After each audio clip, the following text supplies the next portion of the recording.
Bonjour, je suis ravi de vous retrouver et je vais vous parler de mon coup de cœur, Traverser les montagnes et venir naître ici, de Marie Pavlenko.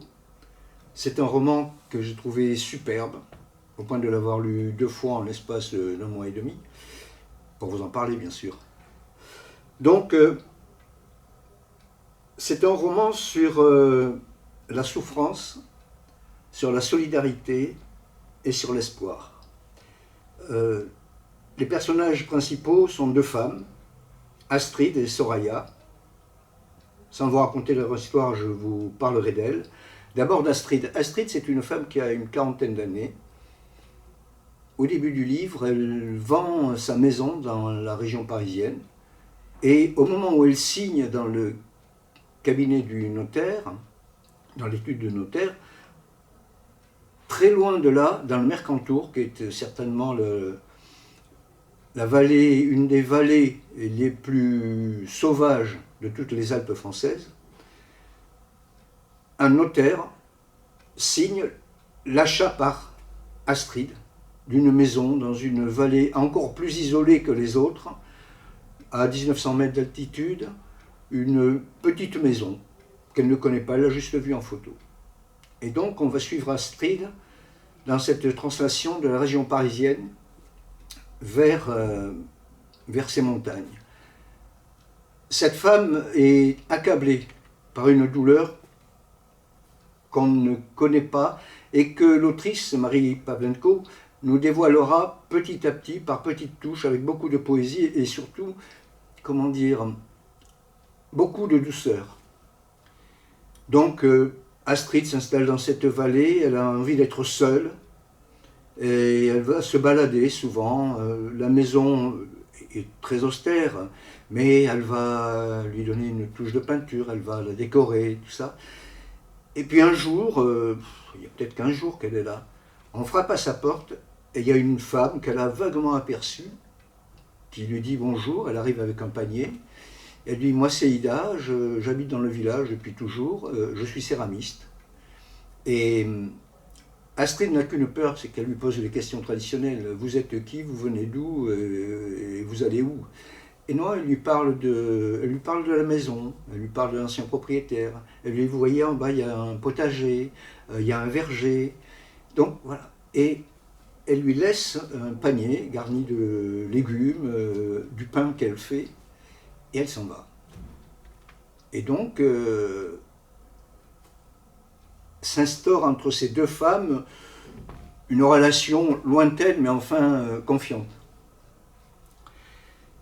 Et donc régulièrement, Astrid va en montagne, marche, découvre cette vallée vraiment très sauvage, voit les marmottes, voit des chamois, voit des bouquetins. Et pendant qu'elle se balade là, dans la montagne au-dessus, très haut en altitude, 2 femmes peinent à avancer, se perdent, se retrouvent, cherchent des chemins. L'une a peut-être une vingtaine d'années, l'autre c'est sa tante. Ce sont 2 migrantes, 2 femmes qui viennent d'Alep en Syrie, qui ont traversé toute l'Europe par les montagnes. Et lorsqu'elles étaient en Bulgarie, le chef de famille a décidé qu'elles 2 essayeraient, eux resteraient dans un camp.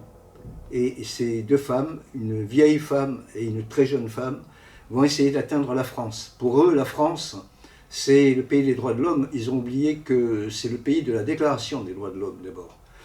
Et donc les voilà, elles sont perdues, elles avancent, elles sont fatiguées, elles ont faim, elles ont soif. Il ne faut pas oublier, ça fait des mois, presque une année qu'elles marchent. Et Soraya et Astrid vont se rencontrer un jour de neige. Un jour où la neige arrive, les premières neiges, qui sont assez lourdes souvent,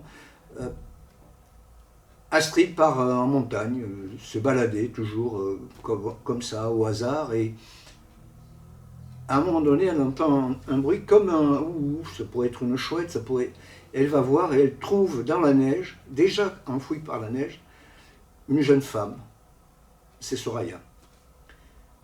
Et sa tante, qui était avec elle, est décédée à côté d'elle.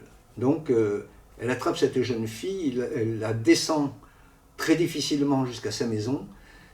Et là, au moment d'arriver, elle se rend compte qu'elle est grosse, qu'elle est enceinte. Elle appelle Ida au secours parce qu'en fait, la jeune femme souffre beaucoup et elle se voit mal seule face à cette jeune Soraya. Ida arrive et lui dit: ah ben, elle va accoucher. Tu as déjà accouché? Ah non, je ne connais rien. Et il n'empêche que ces deux femmes vont accoucher cette jeune fille. Et au moment de lui présenter le bébé, qui est une petite fille, elle dit: non, je n'en veux pas, ce n'est pas ma fille. Rejet absolu. Alors déni de grossesse ou autre chose, ça on le saura beaucoup plus tard, mais très très très tard. Et donc la vie continue entre Soraya et Astrid, donc il a accueilli chez elle. Ça n'est pas de l'indifférence, mais elles ne se comprennent pas. À chaque fois qu'Astrid propose à la jeune mère de prendre sa fille, celle-ci répond non. Alors Astrid fait ce que fait une mère. Elle lange, elle biberonne, voilà. Et 3 semaines ou un mois après, Astrid demande un jour à Soraya: mais cette petite fille, et Soraya lui répond la chose: oui, il faut lui donner un prénom. Et là, Soraya rentre dans une colère noire. Elle injurie quasiment Astrid. Et Astrid lui répond: mais tu ne sais pas ce que moi j'ai vécu. Et là, elle s'effondre, elle sanglote et tout. Et Soraya lui dit: mais excusez-moi, je ne voulais pas, mais... Et là, ces deux femmes deviennent deux sœurs. C'est-à-dire que Soraya explique ce qu'elle a vécu, c'est-à-dire cette traversée de l'Europe à pied, avec tous les dangers possibles et imaginables. Et Astrid raconte elle aussi sa vie. Donc à partir de là, nous avons Astrid qui accueille une migrante clandestine. Que faire? Et c'est Ida qui arrive et qui lui dit: mais je connais une personne qui est dans une association qui, etc., etc., etc. Et donc là, on va suivre le parcours pour essayer de faire en sorte que Soraya puisse avoir un permis de séjour. Et là intervient un autre personnage qui est très intéressant. C'est à peu près le seul homme de cette histoire-là. C'est Max, c'est un jeune étudiant franco-libanais. Donc il parle arabe, il parle français, il parle anglais. Donc il arrive à communiquer avec Soraya. Et en fait, il rend à Soraya sa jeunesse. C'est-à-dire que c'est un jeune homme de 20 ans et une jeune fille qui a 17 ans.